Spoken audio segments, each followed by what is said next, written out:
Successful pregnancy રહે એ માટે સ્ત્રીબીજ એટલે કે ઓવમ અને શુક્રાણુ એટલે કે સ્પર્મની ક્વોલિટી સારી હોવી ખૂબ જ જરૂરી હોય છે.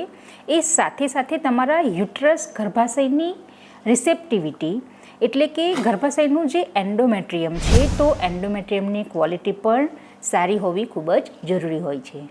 એન્ડોમેટ્રિયમ એટલે શું? એન્ડો એટલે કે અંદર અને મેટ્રિયમ એટલે કે ગર્ભાશય. ગર્ભાશયની સૌથી અંદરનું જે પડ છે, જે સૌથી અંદરનું જે લેયર છે તેને એન્ડોમેટ્રિયમ કહેવાય છે. એ જ જગ્યા છે કે જ્યાં એમ્બ્રિયો બાળકનું ઇમ્પ્લાન્ટેશન થાય છે. જ્યારે તમારા ડૉક્ટર તમારી ફોલિક્યુલર સ્ટડી કરે છે તો તે સમયે ફોલિકલની સાથે સાથે ગર્ભાશયનું જે અંદરની જે દિવાલ છે, જે એન્ડોમેટ્રિયલ થિકનેસ છે તો તે પણ મેઝર કરવામાં આવે છે.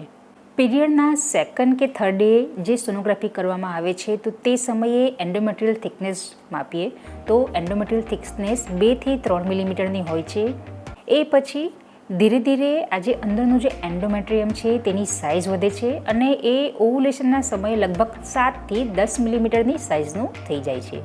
હવે ધીરે ધીરે આ જે એન્ડોમેટ્રિયમ છે તો તેમાં નવી નવી માંસપેશીઓનું ડેવલપમેન્ટ થાય છે, નવી નવી બ્લડ વેસલ્સનું ડેવલપમેન્ટ થાય છે. તો એટલા માટે કે જો તમને પ્રેગ્નન્સી રહે તો ઇમ્પ્લાન્ટેશન સક્સેસફુલી થઈ શકે અને એમ્બ્રિયોને પૂરતા પ્રમાણમાં ન્યુટ્રિશન અને બ્લડ મળી રહે. હવે જો પીરિયડના 24-25 દિવસ સુધી જો પ્રેગ્નન્સી નહીં રહે તો એ પછી આપણા જે એન્ડોમેટ્રિયમ છે તેમાં હવે પીરિયડ આવવાની શરૂઆત થાય છે, એમાં ચેન્જીસ થવા માંડે છે. જે વધી ગયેલું જે પડ છે, જે નવી નવી જે બ્લડ વેસલ્સ છે એ ધીરે ધીરે તૂટવા માંડે છે અને તમને પીરિયડ આવવાની શરૂઆત થાય છે.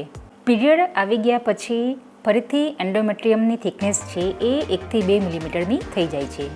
સક્સેસફુલ ઇમ્પ્લાન્ટેશન થઈ શકે, પ્રેગ્નન્સી રહી શકે તો એ માટે જે એન્ડોમેટ્રિયલ થિકનેસ છે એ 7 થી 9 મિલીમીટરની હોવી ખૂબ જ જરૂરી હોય છે.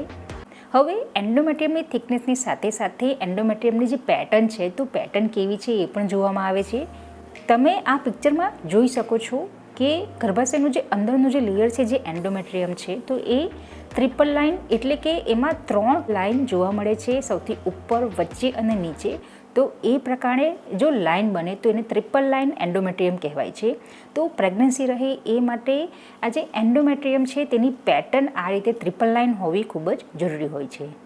હવે એન્ડોમેટ્રિયમની પેટર્નની સાથે સાથે એની જે વાસ્ક્યુલારિટી એટલે કે આ જે ગર્ભાશયનું જે એન્ડોમેટ્રિયમ છે તો ત્યાં બ્લડ ફ્લો કેટલું છે તો એ માટે તમારા ડૉક્ટર કલર ડોપલર સોનોગ્રાફી કરે છે. તો એમાં ગર્ભાશયમાં જે અંદરનું જે લેયર છે તો ત્યાં બ્લડ ફ્લો, બ્લડ સર્ક્યુલેશન કેટલું છે તે જોઈ શકાય છે.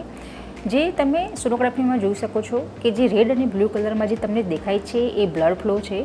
તો બ્લડ ફ્લો આ જે એન્ડોમેટ્રિયમ છે તેના અંદરના લેયર સુધી જો પહોંચતું હોય તો એને એક ગુડ ક્વોલિટીનું એન્ડોમેટ્રિયમ કહી શકાય છે. તો સક્સેસફુલ ઇમ્પ્લાન્ટેશન થઈ શકે એ માટે જે એન્ડોમેટ્રિયમ છે તો એન્ડોમેટ્રિયમની થિકનેસ, એની પેટર્ન અને એની વાસ્ક્યુલારિટી પણ સારી હોવી ખૂબ જ મહત્ત્વની હોય છે. તો દર મહિને આપણા શરીરમાં આવા ચેન્જીસ થાય છે. આપણું જે યુટ્રસ છે, જે ગર્ભાશય છે એમાં દર મહિને પ્રેગ્નન્સી રહી શકે તો એ માટેનું એક પ્રિપરેશન થાય છે. અને પ્રેગ્નન્સી નહીં રહે તો આજે વધી ગયેલું જે એન્ડોમેટ્રિયમ જે પડ છે તે આપણને પીરિયડ માટે આપણા શરીરમાંથી બહાર નીકળી જાય છે.